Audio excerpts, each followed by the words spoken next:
അയ്യപ്പന്റെ സ്വർണ്ണം അടിച്ചു മാറ്റാൻ ധൈര്യം ഉണ്ടെങ്കിൽ പിന്നെ എന്ത് അടിച്ചു മാറ്റാനാണ് പറയുന്നത്? ഇപ്പൊ പ്രഖ്യാപനം ഒടുക്കത്തെ പ്രഖ്യാപനം. എന്താ പ്രഖ്യാപനം? ആരെങ്കിലും വിശ്വസിക്കുക?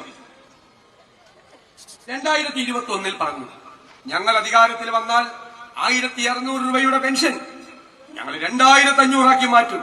കുറെ പാവങ്ങൾ വോട്ട് ചെയ്തു. 900 രൂപ കൂടുതലല്ലേ?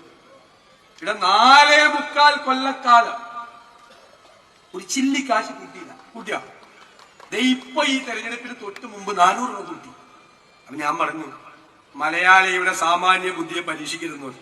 അവരെന്ത് ചെയ്തു? അവരാ 400 രൂപ മേടിച്ച് പോക്കറ്റിലിട്ടു. പോളിംഗ് ബൂത്തിൽ പോയി UDF വോട്ട് ചെയ്തു. അപ്പൊ നമ്മുടെ മണി സഖാവ് എല്ലാവരെയും ചീത്ത വിളിക്കുന്ന ഒരാളുണ്ടല്ലോ CPM-ന്റെ. അതിൽ ഒരു കൊള്ളരുതാത്തവന്മാര് നമ്മുടെ കാശ് മേടിച്ച് പുട്ടടിച്ചിട്ട് പോയി UDF വോട്ട് ചെയ്തത്. എന്റെ മണി സഖാവെ, അവര് കൊള്ളരുതാത്തവരല്ല, അവര് നിങ്ങളെക്കാൾ ബുദ്ധിയുള്ളവരല്ല. അവർക്കറിയാം ഈ LDF സർക്കാർ പെൻഷൻ കൊടുക്കാൻ പോകുന്ന 2 മാസത്തേക്കാണ്. അടുത്ത 5 കൊല്ലത്തേക്ക് അവർക്ക് പെൻഷൻ കൊടുക്കേണ്ടത് UDF ആണ് എന്നുള്ള തിരിച്ചറിവ് അവർക്കുണ്ട്.